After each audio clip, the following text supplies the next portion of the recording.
Le livre de l'Ecclésiaste, c'est un livre que j'aime particulièrement, un livre qui, selon moi, très d'actualité.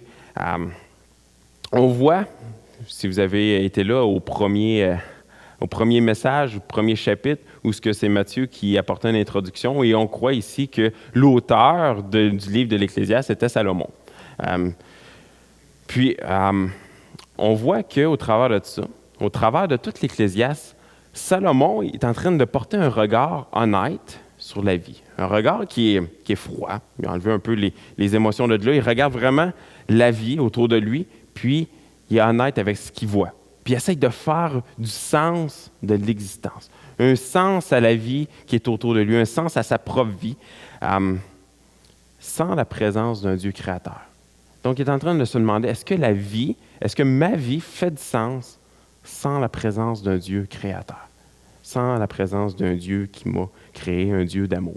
Donc, ce livre est extrêmement pertinent pour nous aujourd'hui parce qu'on est dans une période de l'humanité où plus que jamais, les gens se questionnent sur la raison de la vie. Puis je pense que si on veut être honnête avec nous-mêmes, il y a un moment dans notre vie où on se pose réellement des questions sur le sens de la vie. On peut d'être né dans une famille chrétienne, on peut avoir grandi dans l'Église, mais il y a un moment donné dans notre vie où on se pose des questions. On se dit, est-ce que la vie ferait vraiment du sens? Est-ce qu'il y a réellement un Dieu qui existe? Est-ce que la vie ferait du sens s'il n'y a pas de Dieu qui existe? Donc, on se pose vraiment des questions comme ça. Pour ma part, oui, je me suis posé la question. Peut-être que ce n'est pas votre cas. Peut-être. Il y a peut-être juste moi qui est différent de tout le monde, mais je crois pas. Et puis, vous savez, malheureusement, plusieurs des gens qui se posent ces questions-là arrivent à un moment donné où ils peuvent abandonner cette recherche de sens en se disant finalement, c'est impossible de savoir s'il existe réellement un Dieu, si la vie fait réellement du sens. Et donc, au lieu de persévérer dans cette voie-là, on se dit, à la place de ça, étant donné que je ne peux pas savoir si la vie fait vraiment du sens, je vais profiter de toutes les joies de la terre. Et puis quand que j'arriverai à ma mort, je le saurai, je le verrai. C'est triste. Et puis, c'est un peu dans cette optique-là qu'on étudie ce matin et qu'on étudie pour les prochaines semaines ce livre de l'Ecclésiaste pour essayer de voir, est-ce que la Bible dit que la vie fait du sens? Est-ce que la Bible nous dit qu'une vie sans Dieu, ça existe? Est-ce que Salomon, c'est quoi la conclusion de Salomon? On ne verra pas sa conclusion aujourd'hui. On va voir un peu aujourd'hui ses différentes pensées, ses différentes observations à froid de la vie qui l'entoure. Puis probablement qu'il y en a certains d'entre vous, moi je me reconnaissais dans ce que Salomon voyait, probablement que vous allez vous reconnaître également dans tout ça. Donc, Salomon, encore une fois, au travers de tout ça, se demande vraiment si ça fait du sens. Puis souvent on est confronté à différentes questions, on se demande, est-ce que je pense trouver le vrai bonheur quand que je vais obtenir le travail que je veux? Des fois, on se dit, quand que je vais avoir enfin ce travail-là, là, ça va être le vrai bonheur. J'aurai plus de soucis, enfin, je vais faire ce que je veux. Puis finalement, après quelques temps, on se rend compte que, finalement, j'ai peut-être pas trouvé le vrai bonheur. Des fois, on pense qu'on va trouver le vrai bonheur quand enfin, je vais trouver la femme de ma vie. Je pensais l'avoir trouvé quand j'ai rencontré ma femme. Et oui, j'ai trouvé un certain bonheur. Oui, j'ai trouvé une certaine joie, mais est-ce que j'ai trouvé le vrai bonheur profond? Est-ce qu'on trouve vraiment le vrai bonheur profond chez une femme, chez un homme? On pense avoir enfin trouvé le vrai bonheur quand enfin je vais avoir le bon montant d'argent dans mon compte chèque. Le montant qui va faire en sorte que je n'aurai plus aucun stress, plus aucune anxiété, que je vais avoir le bon montant juste pour finir mes jours heureux. Et puis finalement, on se rend compte que rendu à ce montant-là dans notre compte, c'est pas encore suffisant. On en veut plus, puis on en veut plus, puis on en veut plus. On finit par se rendre compte que le vrai bonheur ne réside pas là encore. On pense trouver le vrai bonheur quand enfin on va avoir atteint tel âge. Hein, quand je vais avoir atteint mes 50 ans, là, je vais être un homme accompli ou une femme accomplie, puis je vais comprendre c'est quoi le vrai bonheur. Je ne suis pas rendu à 50 ans encore. Je ne peux pas parler pour cet âge-là. Mais je ne pense pas qu'il y a un âge où ça nous apporte le vrai bonheur profond et durable. Et donc, ce matin, Salomon nous peint un portrait difficile de la vie sur Terre. Il nous parle du mal, de la souffrance que les humains vivent. Et il nous parle également du cœur humain. Il nous parle également de l'importance d'être en relation justement à cause de cette souffrance et de nos cœurs qui sont touchés par le péché, qui nous poussent à faire des actions qui sont tortueuses et qui sont parfois lourdes de conséquences. Et donc, avant de poursuivre et de tourner dans le passage de ce matin, prions. Seigneur Dieu, on veut te remercier pour ta parole. Merci parce qu'elle est suffisante. Merci parce que tu nous parles au travers d'elle. On te prie que ce matin, tu puisses ouvrir notre esprit, que tu puisses ouvrir notre cœur, que tu puisses nous donner la volonté de vouloir mettre en application ta parole. Parle-nous, fais-nous réaliser des choses ce matin. Qu'on puisse ne pas partir d'ici puis avoir tout oublié. Qu'on ne soit pas des auditeurs oublieux, mais qu'on puisse mettre en action, qu'on puisse mettre en pratique ta parole. Aide-nous à comprendre c'est quoi le sens de la vie, c'est quoi le sens de notre vie, même quand la souffrance est présente et qu'on pense que ça fait juste pas de sens. Sois avec nous ce matin et parle-nous. Amen. Et donc, je vous invite à tourner dans Ecclésiaste, chapitre 4 et le verset 1.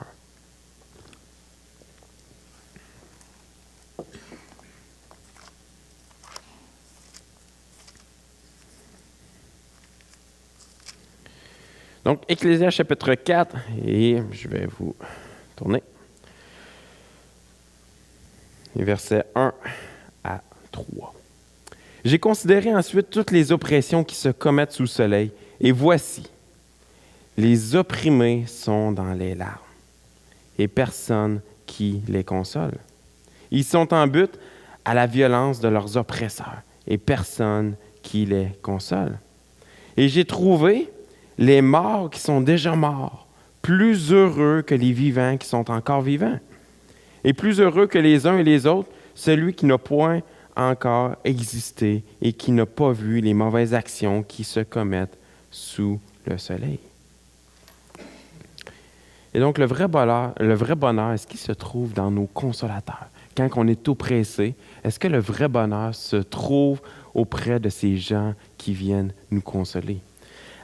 Qui pourrait dire ce matin que c'est faux qu'on est dans un monde rempli de souffrance et où plusieurs personnes vivent des oppressions? Qui pourrait dire que c'est faux? Si on a un regard honnête sur la vie autour de nous, si on a un regard honnête sur notre propre vie, est-ce qu'on peut affirmer que ce que Salomon dit ici, c'est faux? Est-ce qu'on peut dire que c'est faux, il n'y a pas de souffrance autour de nous? C'est faux, je ne vis aucune souffrance. C'est faux, je ne suis jamais opprimé par rien. Non. On serait menteur de dire ça. Parce qu'on vit toutes sortes de souffrances. Aussi petites qu'ils peuvent être, ou aussi grandes qu'ils peuvent être. On vit toutes sortes de souffrances. Et à certains moments, on est oppressé par toutes sortes de choses. Vous arrive-t-il de vivre parfois au travail la colère de votre boss, de votre patron qui est au-dessus de vous, de vivre sa colère? Est-ce que ça vous arrive? C'est une forme d'oppression, une forme de souffrance qu'on vit. Est-ce qu'il vous arrive de vivre des formes d'intimidation à l'école, pour ceux qui sont encore à l'école? On voit ça tellement souvent dans les journaux, aux nouvelles, des gens qui vivent encore de l'intimidation aujourd'hui, en 2018. Est-ce que ça vous arrive de vivre des formes d'intimidation même au travail? Ça se passe pas juste parmi les jeunes, ça se passe parmi les adultes aussi. C'est des formes d'oppression qu'on vit. Vous arrive-t-il de vivre de la menace de la part de votre conjoint ou de votre conjointe? C'est d'autres formes d'oppression. Vous arrive-t-il de vivre de la colère de quelqu'un ayant la rage au volant? Vous êtes en train de conduire, puis quelqu'un qui se met à vous klaxonner, puis à vous faire aller son bras, puis c'est une forme d'intimidation. Encore une fois, c'est une oppression. Si on prend réellement le temps d'y penser, facilement, on va voir que ce que Salomon nous dit, c'est vrai. C'est la réalité de ce que l'on vit aujourd'hui encore. Salomon va encore plus loin que simplement dire qu'il y a des gens opprimés. Il dit également que personne ne les console. Personne ne les console.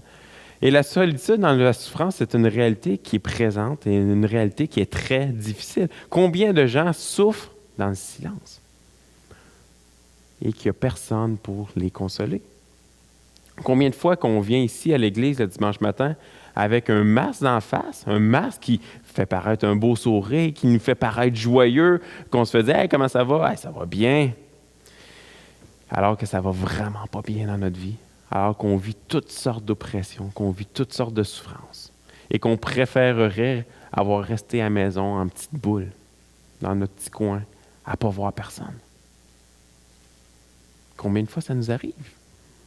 La souffrance est présente, elle est douloureuse, et la souffrance est encore plus douloureuse quand elle est vécue seule. À ce moment, peut-être certains se disent que c'est pas totalement vrai ce que Salomon dit. Parce que il dit que personne ne les console, mais moi, pourtant, je fais beaucoup de choses pour aller consoler ceux qui sont tristes. Ou c'est pas vrai parce que je vais aider, je vais dans les quartiers plus défavorisés, puis je vais aider ces gens-là, je leur donne l'argent, je leur apporte des paniers de nourriture. C'est pas vrai ce que Salomon dit, que personne ne les console. Et puis c'est vrai que oui, on peut aider les opprimés, ceux qui sont abattus de toutes sortes de fléaux, de toutes sortes d'épreuves. Et c'est pas le point que Salomon fait ici. Son point, c'est que tu n'en retireras jamais aucun profit durable. Tu peux prendre tout le temps que tu as, toute l'énergie que tu as à vouloir aider les gens, mais tu n'en retireras jamais aucun profit durable. L'oppression n'aura pas de fin tant qu'on est sur cette terre, et ce, peu importe ce que tu fais. On peut certainement travailler très fort pour vaincre la pauvreté dans le monde, vaincre toutes les souffrances, et même y voir un certain degré de succès dans tout ça. Mais en même temps qu'on est en train de régler un problème de souffrance, de pauvreté à quelque part d'autre, on ne peut pas prévenir un autre problème qui va survenir ailleurs. Et donc, c'est une roue sans fin. Comme Salomon le dit souvent, c'est vanité à un certain degré. Et puis, certainement, on doit avoir à cœur, c'est là la nuance, on doit avoir à cœur de venir en aide aux démunis, à ceux qui sont dans la souffrance. On devrait, en tant que chrétien, s'engager envers de tels ministères, parce que c'est Dieu lui-même qui nous enseigne dans la Bible de prendre soin des opprimés, de prendre soin de ceux qui sont dans le besoin. C'est Dieu lui-même qui nous le dit. Donc, on devrait se faire un devoir de le faire. L'Ancien Testament même contenait des lois obligeant de prendre soin de ceux qui étaient dans le besoin. Et puis, vous savez, on a beau aider les gens, on a beau leur donner de l'argent, on a beau leur donner de la nourriture, leur donner du réconfort.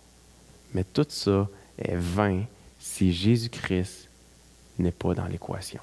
Si Jésus-Christ n'est pas là, ça ne changera rien. Oui, ça va apporter un petit baume, mais ça ne changera rien de durable. Premièrement, parce que on va toujours faire face à la souffrance dans notre monde, jusqu'au retour de Christ.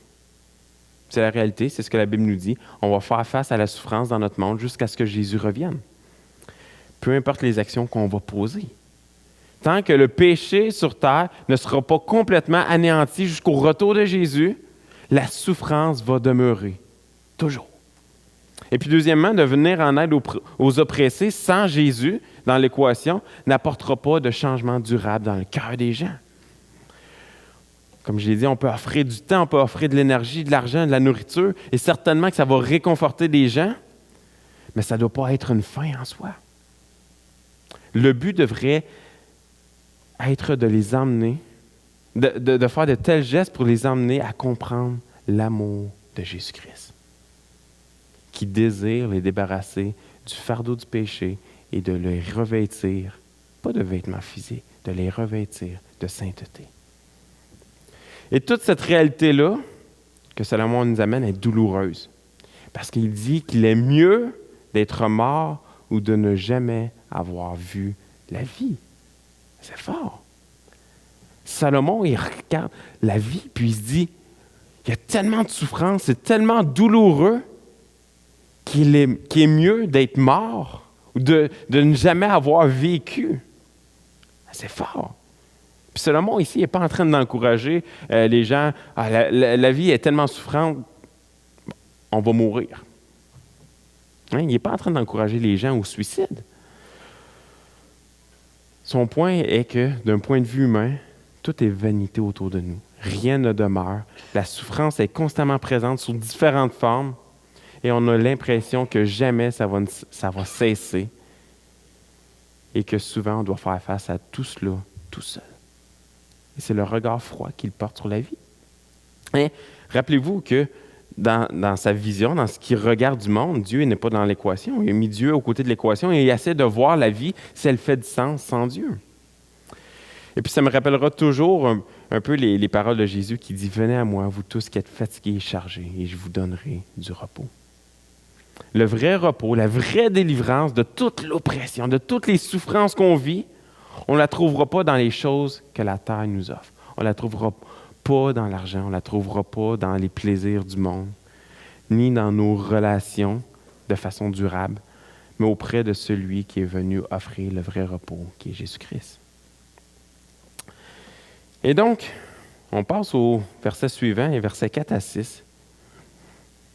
Le vrai bonheur, est-ce qu'il se trouve dans nos performances?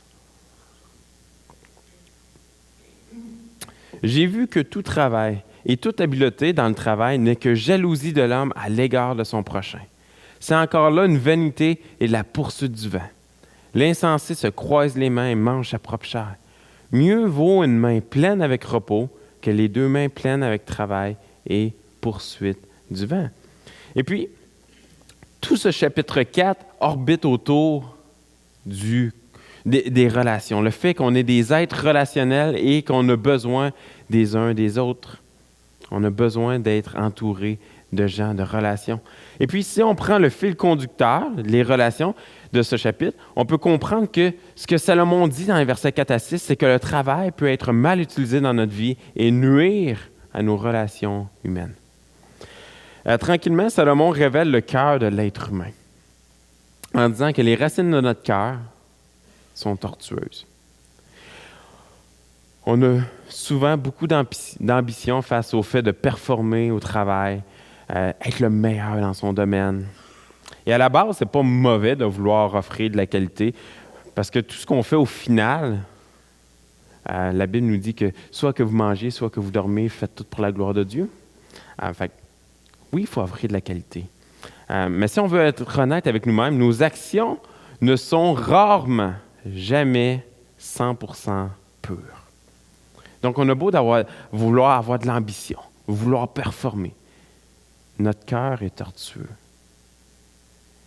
Et nos motifs sont rarement 100% purs dans ce qu'on fait. On est jaloux des autres, et c'est ce que Salomon nous dit, on est jaloux des autres, de leur habileté, on est jaloux de leur argent, de ce qu'ils font. On est même jaloux de certaines personnes dans l'Église qui ont des dons, des talents qu'on ne possède pas, et on les envie. Et ça nous amène à faire des actions bonnes ou mauvaises en apparence, mais avec des motifs malsains. Et je vous donne un exemple ici de moi-même, un exemple personnel d'il y a quelques années. J'étais technicien de son en arrière. Et puis, c'était un ministère que j'aimais beaucoup. Puis, il y avait des gens qui étaient meilleurs que moi au niveau de la sonorisation. Et puis, je les enviais. J'avais une certaine jalousie. Je voulais être pareil comme eux autres. Je voulais être encore meilleur qu'eux autres. Et donc, je me suis mis à étudier, à me promener sur tous les sites Internet, à essayer de comprendre comment ajuster le son comme il faut, puis d'être de plus en plus meilleur. Et puis, en apparence, ça avait l'air bien. J'avais l'air du technicien en arrière qui était sérieux, le technicien qui, lui, il va être bon, là, il a vraiment à cœur son ministère.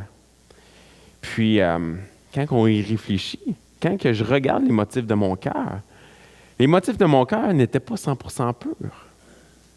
Je n'étais pas en train de vouloir offrir de la qualité à Dieu. J'étais en train d'envier les autres et de vouloir être meilleur que les autres. C'est ce qui me motivait à vouloir pousser mes études dans ce domaine-là. Et heureusement, aujourd'hui, je ne suis plus technicien, donc j'ai plus ce problème-là. Mon cœur est rendu 100% peu maintenant que j'ai vécu ça. Ce n'est pas vrai, bien sûr. Un petit exemple personnel. Salomon nous parle également d'un autre extrême. Hein? Il nous parle de l'extrême où on veut performer parce que nos cœurs envient les autres autour de nous et on veut être meilleur. Salomon nous parle de l'autre extrême, de celui qui se croise les bras et qui mange sa propre chair. Il nous parle de celui qui voit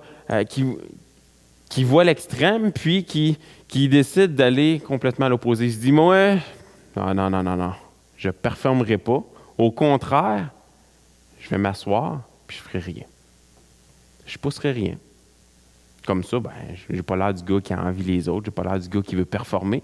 Moi, je me croise les bras, je ne fais rien. Et qu'est-ce qui arrive dans les deux cas? De celui qui performe parce qu'il a des désirs malsains et celui qui se croise les bras. Qu'est-ce qui arrive dans les deux cas? On n'est pas en train de cultiver de saines relations. Et pourquoi? Parce que celui qui envie les autres, il ne désire pas le bien des autres avant lui-même. Il désire son propre bien au détriment des autres. Il veut être plus élevé que les autres. Il veut être meilleur que les autres. Il n'est pas en train de construire de saines relations. Et le paresseux, dans l'autre extrême, lui, au lieu d'envier les autres, il décide de ne pas jouer à ce jeu-là. Il décide d'être lâche et de dépendre des autres pour sa propre survie. Et qu'est-ce qui arrive avec les gens dans votre vie qui n'apportent rien à la relation, mais qui ne font que drainer toute l'énergie en vous? Parce que probablement que vous avez déjà côtoyé des gens dans votre vie qui viennent drainer cette énergie-là. Hein? Des gens qui décident de se croiser les bras et de dépendre de tout le monde. La relation finit par se dissoudre à un moment donné. Et donc, dans les deux cas, la personne finit par être seule. La personne qui décide de performer parce qu'elle envie les autres, elle veut se rendre supérieure aux autres. Qu'est-ce qui arrive? Les relations se dissoudent. Et la personne qui décide de se croiser les bras et de dépendre de tout le monde, elle puise l'énergie chez les gens. Qu'est-ce qui arrive? La relation finit par se dissoudre et on finit par être seul. Et finalement, ce que Salomon dit tout au long de l'Ecclésiaste, c'est de la vanité, de la poursuite du vent. Tout ça. Il nous donne par contre une piste de solution pour contrer tout cela. Il ne nous laisse pas juste avec du négatif ici. Il nous offre un juste milieu entre les deux. Il nous dit qu'il vaut mieux désirer acquérir moins de choses, travailler un peu moins, prendre du repos au lieu de travailler des heures de fou et d'étudier sans arrêt, acquérir beaucoup de biens, mais négliger nos relations d'amitié. Ça, c'est le contraire de ce que Salomon dit. Négliger notre épouse ou notre époux, négliger les enfants, négliger notre santé. Salomon est en train de nous dire que si on se livre à des études sans arrêt, qu'on est juste envahi par ça, parce qu'on veut performer, ou avec le travail, on n'en vient qu'à négliger tout le monde autour de nous. On néglige notre épouse, notre époux, on néglige nos enfants, on néglige notre famille, on néglige notre santé.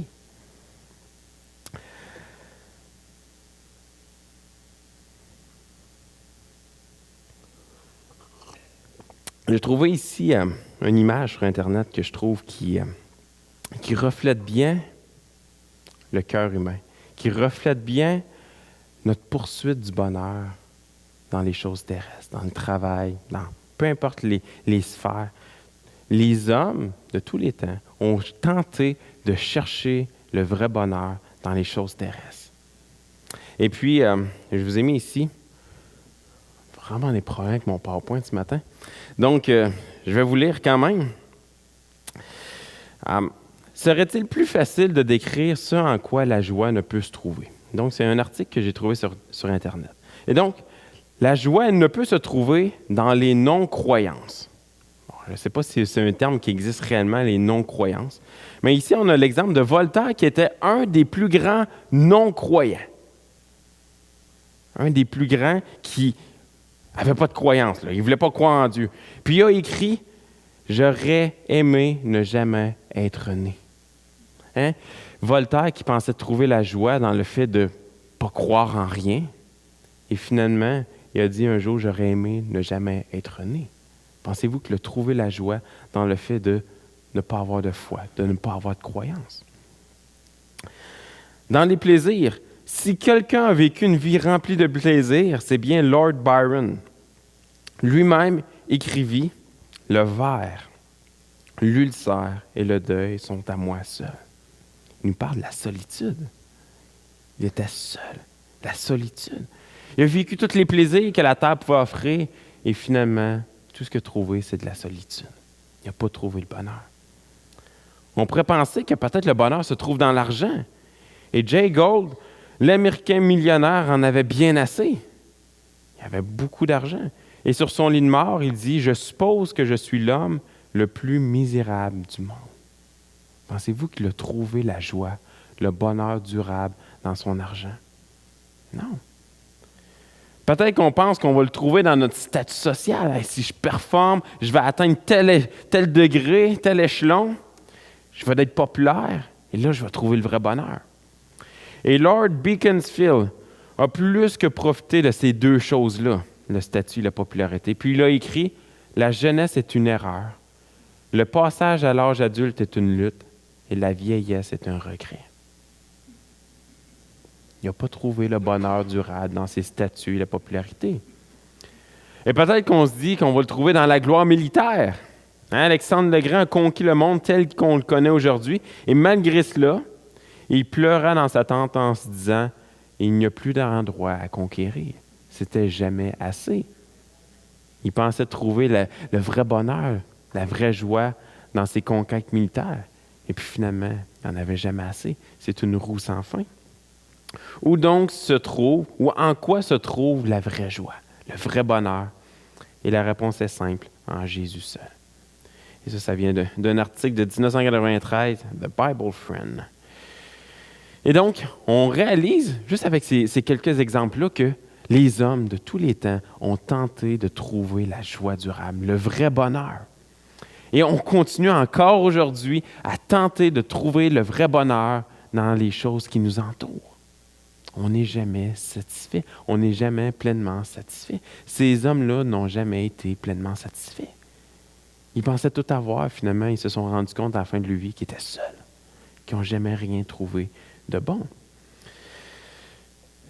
Et puis, vous savez, j'ai tristement connu des gens, malheureusement, que leur but dans la vie était de travailler à l'extrême, monter les échelons pour être meilleurs que les autres, avoir un statut acceptable, acquérir beaucoup d'argent pour leur fonds de pension, pour avoir une retraite paisible, remplie de joie, pour finalement se rendre compte, rendus à leur retraite, que tout cela est vanité, parce qu'ils ont de l'argent, mais ils n'ont pas la santé, ni les amis pour en profiter.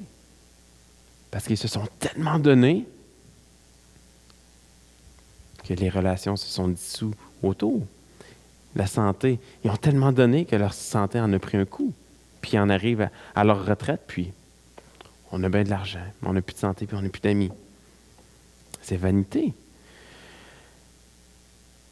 J'ai connu aussi des gens qui avaient toujours dans leur tête le futur, en disant « Je vais étudier, je vais faire telle affaire, parce que je veux être rendu là, à un moment donné dans ma vie. J'aspire à me rendre jusqu'à là. » Ils ont investi tout leur temps. Ils ont négligé les relations. Ils ont négligé l'Église. Ils ont négligé les frères et sœurs dans l'Église. Et finalement, qu'est-ce qui arrive quand ils ont probablement atteint le but? Les gens ne sont plus là. Ils n'ont plus de relations. Ils n'ont plus d'amis. Ils ont atteint le but qu'ils voulaient atteindre en pensant trouver le bonheur durable. Mais à quoi bon si on est tout seul pour le vivre? On a une seule vie à vivre. Et un missionnaire a dit un jour, je vous ai mis la citation en anglais, « Only one life, 'twill soon be past. Only what's done for Christ will last. » On a une seule vie qui va bientôt passer. Seulement ce qui a été fait pour Christ va durer. Et donc, on a beau vouloir faire plein de choses, mais si on le fait pour notre propre bonheur, pour tenter de trouver notre propre bonheur, si on le fait par envie pour les autres, ça va être vain. Parce que seulement ce qui est fait pour Christ va durer. Vous savez, j'ai également connu des gens qui n'ont jamais voulu travailler. Et puis là, je ne parle pas des gens qui n'ont pas pu travailler pour quelconque raison médicale ou quelconque raison. Je parle des gens qui ont pris une décision, moi, je ne travaille pas et je vais dépendre pendant plusieurs années des gens autour de moi. Je vais dépendre de ma famille, je vais dépendre de mes proches, de mes amis. Et puis, vous savez, ces gens-là, au final, finissent par ne plus avoir personne. Et je vous le dis pour l'avoir vu, ces gens-là finissent par être seuls, sans ressources. Et ce que Salomon nous dit, il nous dit que ces gens-là qui pratiquent la paresse ont dû manger leur propre chair. Ils n'ont tellement plus rien, ils n'ont plus personne autour pour leur donner des ressources, ils sont rendus à manger leur propre chair.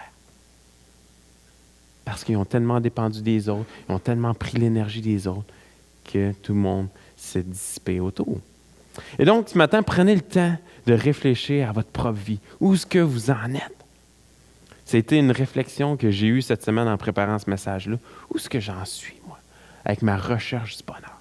Est-ce que je recherche le bonheur réellement à la bonne place? Êtes-vous de ceux qui veulent acquérir beaucoup et pas pouvoir profiter de ce que vous avez?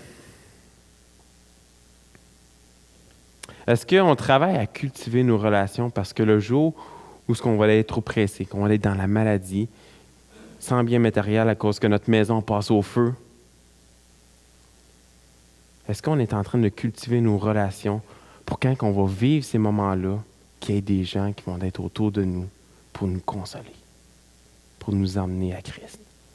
Ou est-ce qu'on va vivre ces malheurs-là, on va vivre toutes ces souffrances-là et on va être seul et malheureux?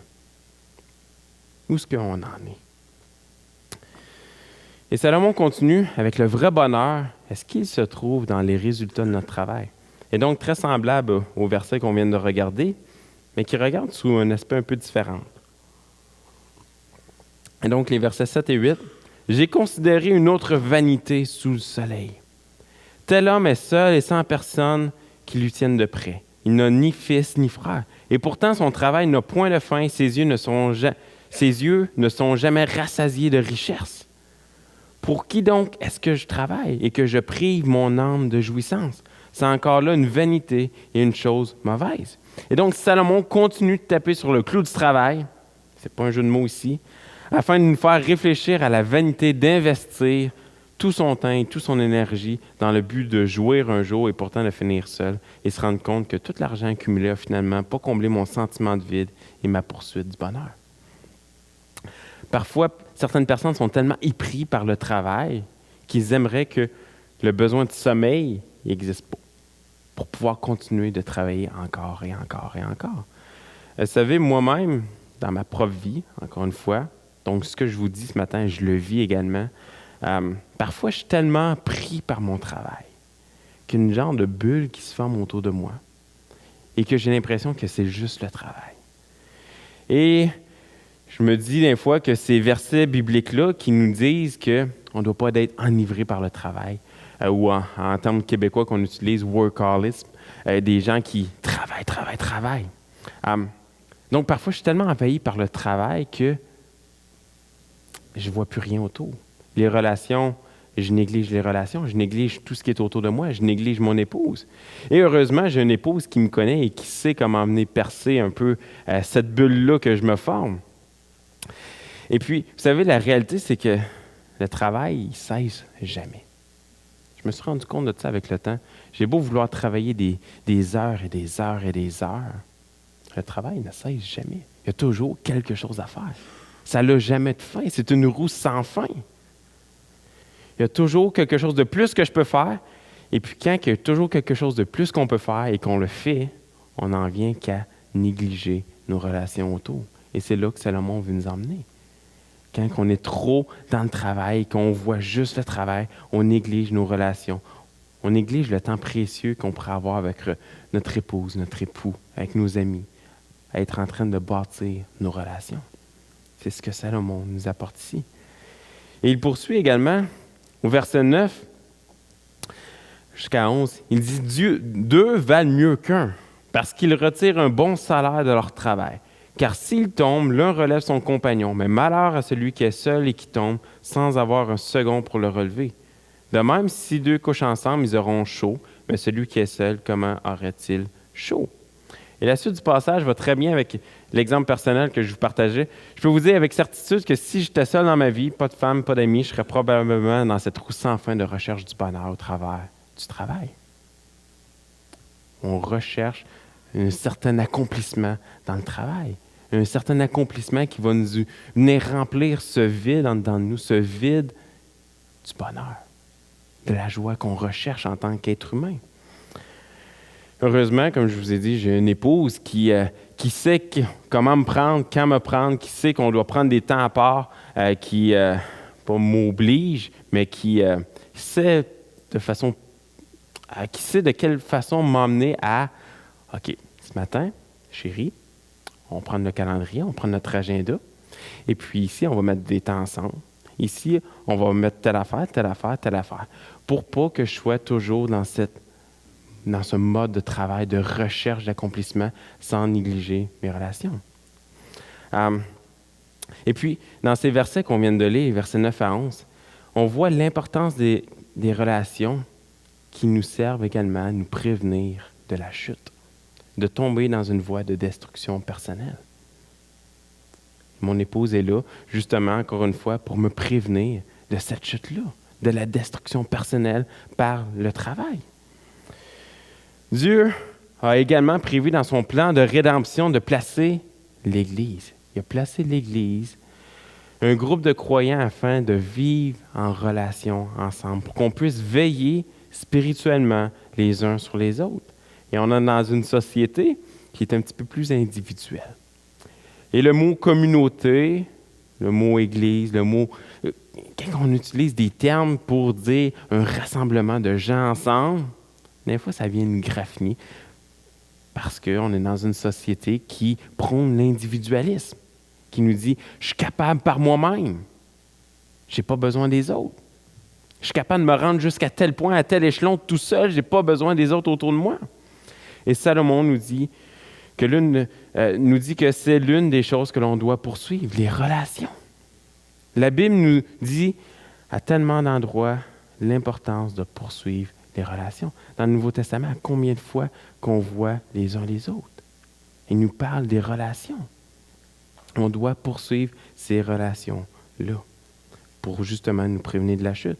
Et un passage que j'aime bien, Hébreux 3, 12 et 13, qui nous dit « Prenez garde, frères, que quelqu'un de vous n'ait un cœur mauvais et incrédule au point de se détourner du Dieu vivant. Mais exhortez-vous les uns les autres chaque jour. » Comment est-ce qu'on peut s'exhorter si on vit en solitaire? Est-ce que je vais m'exhorter moi-même? Non, l'exhortation vient de quelqu'un d'autre, quelqu'un qui m'exhorte avec la parole de Dieu, pour me prévenir justement de la chute, me prévenir de me détourner du Dieu vivant. Exhortez-vous les uns les autres chaque jour, aussi longtemps qu'on peut dire aujourd'hui, afin qu'aucun de vous ne s'endurcisse par la séduction du péché. L'importance des relations autour de nous pour nous prévenir de la chute, nous prévenir de nous détourner du Dieu vivant. Facilement, notre cœur pécheur peut nous faire tomber. Parfois, on est sur une mauvaise voie. On a tous, à quelque part, des angles morts. Hein? En anglais, on dit des blind spots. On est aveugle à certains endroits de notre vie qu'on ne voit pas. Hein? Par défaut, un blind spot, on ne le voit pas. On a besoin de gens autour de nous, on a besoin des autres autour de nous qui ont une perspective différente de qui on est, de comment on agit et qui sont capables de voir ces blind spots-là, ces angles morts-là qui nous amènent à nous détourner du Dieu vivant. Le verset 12 nous dit « Et si quelqu'un est plus fort qu'un seul, les deux peuvent lui résister et la corde à 3 fils ne se rompt pas facilement. » Et ici, on a affaire à un verset très connu, qui est un verset qui est souvent utilisé dans des mariages, qui est utilisé de façon romantique, en disant, bon, on a 3 fils, il y a moi, il y a ma femme, il y a Dieu ou Jésus ou l'Esprit Saint. Malheureusement, le contexte ne nous parle pas nécessairement que l'application se fait ici. Je ne dis pas que c'est mauvais, oui. Je pense que dans une relation de couple, ça nous prend Dieu qui fait partie de la relation. Je ne pense pas ici que c'est le contexte du texte. On ne parle pas de Dieu, on ne parle pas de Jésus, qui est le 3e fil. Dans notre traduction française, ça nous parle de ces 3 brins-là, des 3 fils. Mais quand on regarde dans le texte original, on comprend que c'est un proverbe qui était connu parmi les Juifs de l'époque et qui faisait référence à une équation. faisait référence à une équation infinie que je vous ai mis ici, x plus 1, qui est une équation infinie. Donc, on a utilisé le chiffre 3, un chiffre 3 qui est comme symbole, mais qui nous dit que plus on a de relations, plus on a de brins à notre corde, et plus on va être solide, plus on va résister face aux attaques autour de nous. Et donc, on utilise le chiffre 3, c'est un symbole. On ne parle pas nécessairement que le troisième pilier, c'est Dieu. On parle juste que plus on a de relations, plus on est en relation, plus on va être solide. Un simple fil, pas très solide, mais plus on rajoute de cordes autour, plus il devient solide. Donc, plus on est entouré de gens dans nos relations, et plus on va être capable de faire face à l'adversité. Et nos derniers versets de ce matin, les versets 13 à 16, le vrai bonheur, est-ce qu'il se trouve dans notre statut social? Et donc, j'ai mis la version ici, Louis II 21, qui était plus facile, selon moi, à saisir un peu le sens avec les mots qu'il utilisait. Donc, le verset 13. « Mieux vaut un enfant pauvre et sage qu'un roi vieux et stupide qui ne sait plus se laisser avertir. Oui, il peut même sortir de prison pour régner ou être né pauvre dans son royaume. Et j'ai vu tous les êtres vivants qui marchent sous le soleil se rallier à l'enfant destiné à succéder au roi et à régner à sa place. Il n'y avait pas de fin à tout ce peuple, à tous ceux dont ils avaient pris la tête. Pourtant, les générations suivantes ne se réjouiront plus à son sujet. Oui, cela aussi, c'est de la fumée, cela revient à la poursuite du vent. » Et donc, ici, il est plus difficile de comprendre comment le lien conducteur ici avec les relations qu'on a dans le chapitre 4, comment ça s'applique avec ces versets-là 13 à 16. Et puis, il faut comprendre ces versets 13 à 16-là comme Salomon qui nous raconte l'histoire d'un enfant qui a grandi et qui était l'aspirant du roi qui était déjà en place. Les gens étaient derrière l'aspirant, celui qui allait régner comme roi. Et ce que Salomon nous dit, c'est qu'une fois que ce roi va être parti, on va l'oublier. Puis après ça, il y a un autre roi qui va prendre la place, les gens vont être derrière lui, et un coup qu'il va être parti, les gens vont l'oublier. C'est une roue sans fin. Il nous ramène au fait que le temps passe rapidement, tel une fumée, et que ça ne sert à rien, encore une fois, de chercher le bonheur dans notre statut social. Parce qu'au final, tout cela ne nous mène à rien. On finit un jour ou l'autre par être oublié. Des fois, on veut laisser notre trace dans ce monde. Et qu'est-ce qui arrive? On finit par être oublié. On a beaucoup parlé dans les derniers jours de ce grand homme de Dieu, Billy Graham, qui est un évangéliste hors pair, qui a évangélisé à tellement de monde, qui a amené tellement de gens au salut. Puis, vous savez, on en parle beaucoup. Mais la réalité, c'est que d'ici quelques semaines, d'ici quelques mois, on n'entendra plus parler. Ça va être oublié déjà. Et c'est triste. Mais on ne doit pas chercher à trouver notre bonheur dans la trace qu'on va laisser sur cette terre. Tout ce qu'on fait, on doit le faire pour Christ. Seulement ce qu'on fait pour Christ va rester. Si on le fait pour tenter de trouver une certaine joie, un certain accomplissement personnel, on finit comme ce roi et ça va être oublié dès le jour qu'on va être parti. Une autre application qu'on peut faire de cette section, c'est avec le vieux roi qui n'écoutait plus les conseils. Vous savez, vieillesse ne signifie pas nécessairement sagesse. Ça rime, mais ça ne veut pas nécessairement dire que plus on est vieux, plus on est sage. La position du roi faisait en sorte qu'il était élevé en dignité, qu'il pouvait devenir facile pour lui d'ignorer les conseils et faire à sa tête. S'en aller dans la direction que lui pense bien et ignorer tous les conseils autour. Il faut être prudent dans nos relations de ne pas devenir les petits rois, comme ce vieux roi. Croire tout savoir, croire qu'on a la vérité infuse et refuser d'écouter tous les conseils des gens qui sont autour de nous. Salomon dit encore une fois que c'est vanité de croire qu'on va changer quelque chose dans ce monde et que les gens vont se rappeler de nos bonnes actions. La réalité, encore une fois, c'est que ça dure pour un temps. Les gens se rappellent de l'empreinte qu'on a faite et tout disparaît rapidement. Donc, soyons prompts à écouter au lieu de toujours vouloir faire à notre tête. Soyons prompts à écouter. Ne devenons pas comme ce vieux roi qui se croyait sage, mais n'écoutait plus les conseils.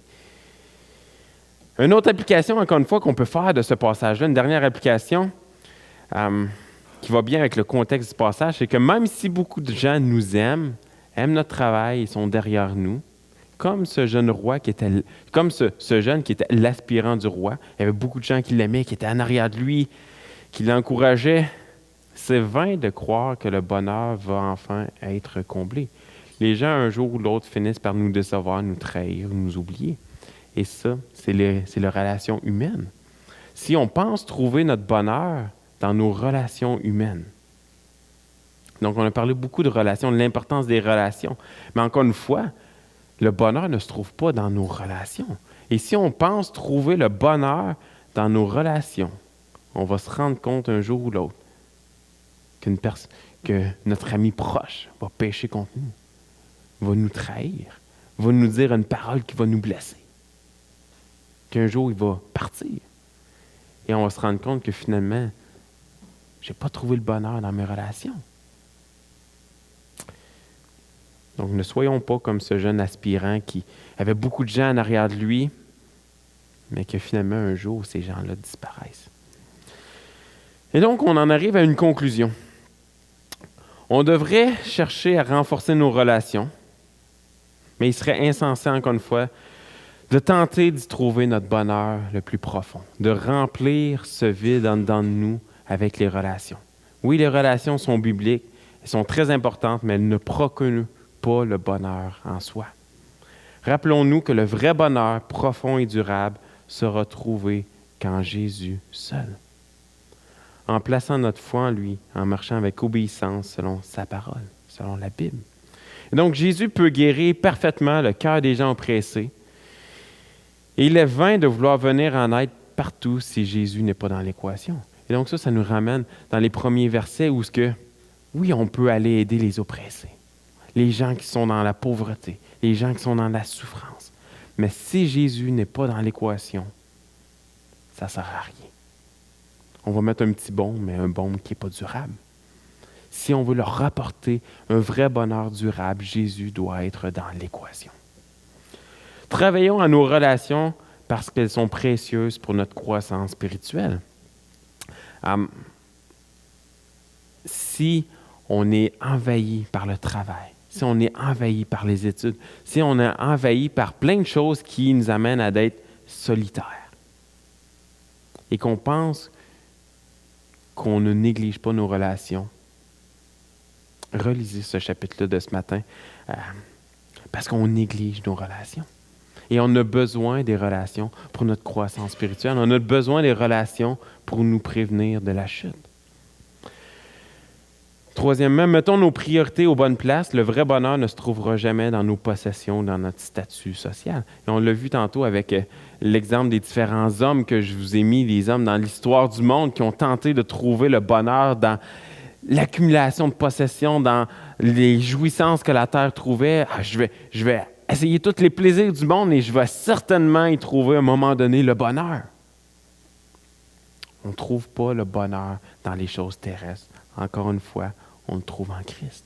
Mettons nos priorités aux bonnes places. Et donc, je termine en disant, où donc se trouve le vrai bonheur? Est-ce qu'il se trouve dans nos relations? La Bible entière nous pointe vers Jésus seul. Donc, ne pas négliger nos relations, mais le vrai bonheur, toute la Bible entière nous pointe vers le vrai bonheur qui se trouve en Jésus seul. Donc, sur ce, que Dieu nous fasse réaliser à quel point on a des cœurs qui sont tortueux, à quel point que nos motivations ne sont pas toujours 100% pures, même si on pense qu'ils sont 100% purs. Prenons le temps d'aller en nous-mêmes, de sonder notre cœur et de voir si nos motivations, que ce soit dans le travail, que ce soit dans des ministères dans l'Église, que ce soit dans nos relations, peu importe, si nos motivations sont 100% pures ou si on est motivé par l'ambition, l'ambition d'être meilleur que les autres, si on est motivé parce qu'on envie les autres, parce qu'on est jaloux de ce que les autres possèdent, et on pense qu'en ayant mieux qu'eux, on va trouver le vrai bonheur. Que Dieu nous fasse réellement réaliser ces choses-là et nous aide à recentrer nos yeux, recentrer notre cœur sur lui, sur Jésus-Christ, pour trouver le vrai bonheur qui va être durable. Donc, prions, puis j'inviterai le groupe de louanges à s'avancer pour un dernier chant. Ah Seigneur Dieu, on veut te remercier encore une fois pour ta parole. Ta parole qui nous parle, qui parle à nos cœurs. Parfois, on trouve ça lourd, parce que ça fait mal, parce que ça nous sort de notre zone de confort, parce que ça nous pousse, ton esprit nous pousse à vouloir changer les habitudes dans nos vies, à vouloir modifier les actions qu'on pose dans nos vies. Donne-nous cette persévérance-là, donne-nous cette motivation-là de vouloir changer ce qu'il y a à changer. Transforme nos cœurs pour les emmener de plus en plus à ta ressemblance. Qu'on puisse sortir d'ici ce matin, qu'on ne puisse pas mettre de côté ta parole, qu'on ne puisse pas mettre de côté ce qu'on a entendu ce matin de l'Ecclésiaste 4, mais que ça puisse rester en nous, qu'on puisse le méditer et qu'il puisse y avoir un changement dans nos cœurs. On prie pour cela. Amen.